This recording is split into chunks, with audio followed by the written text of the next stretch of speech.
उदासीन अरिमीत हित सुनत जरहि खल रीति। जानी पानी जुग जोरी जन विनती करे सप्रीति। जय जय सिया राम। आओ सीखें रामायण में।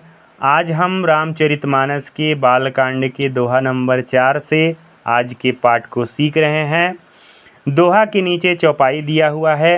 इन चौपाई को आज हम नंदलाल जी का बहुत ही प्यारा भजन है, श्री कृष्ण जी का बहुत ही प्यारा भजन है, उसी भजन के स्वर में आज हम गाने वाले हैं। भजन का स्वर है, सुन रे यशोदा मैया, सुन रे यशोदा मैया, तेरा नंदलाल रे कंकड़िया से मटकी फोड़े, तेरा नंदलाल रे कंकड़िया से मटकी फोड़े।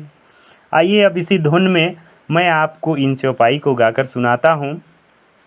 मैं अपनी दिस कीन्हनि होरा, तिन्ह निज ओर न लाऊ बभोरा, बायस पलियहि अति अनुरागा, होहि निरामिस कबहु की कागा।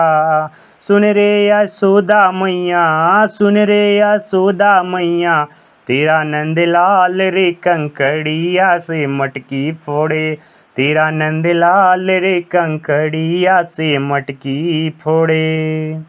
इस तरह से आप सभी चौपाइयों को बारंबार अभ्यास करके, प्रयास करके आप गा सकते हैं। तो आइए अब हम इन दोहा चौपाइयों के अर्थ को समझते हैं, क्योंकि अगर हमने अर्थ को समझ लिया तो हम श्री रामचरितमानस के फल को प्राप्त कर लेते हैं। तो इसका अर्थ इस प्रकार है। पिछले दोहा में हमने जाना कि दुष्ट व्यक्ति किसे कहा जाता है? जो दूसरों के अपयश को, बुराई को सुनकर दूसरों को प्रेम पूर्वक सुनाता है, दूसरे के दुखी होने से वह प्रसन्न हो जाता है, वही व्यक्ति दुष्ट है। तुलसीदास जी आगे कहते हैं कि कौवा को आप कितने भी प्रेम से, नियम से पालिए, परंतु कौवा कभी मांस का भक्षण करना नहीं त्याग कर सकता है। तुलसीदास जी कहते हैं कि अब मैं साधु और असाधु दोनों की चरण की वंदना करता हूँ, क्योंकि दोनों ही दुख देने वाले होते हैं। संत का जाना दुखदाई होता है और असाधु यानी शराबी बदमाश आदमी का मिलना दुखदाई होता है। संत और असंत दोनों ही संसार रूपी समुद्र से उत्पन्न हुए हैं, लेकिन इन दोनों में कुछ अंतर है।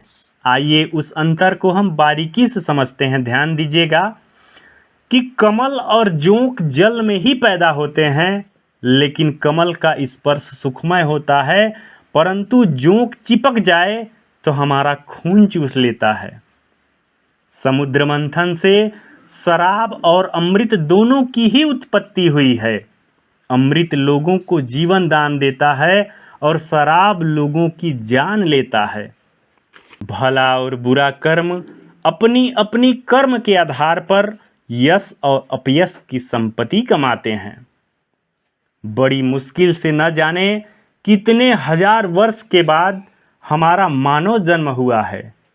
इसलिए धर्म की रक्षा करें और धर्म आपकी रक्षा करेगा। प्रेम से बोले लखन सिया रामचंद्र की जय हो।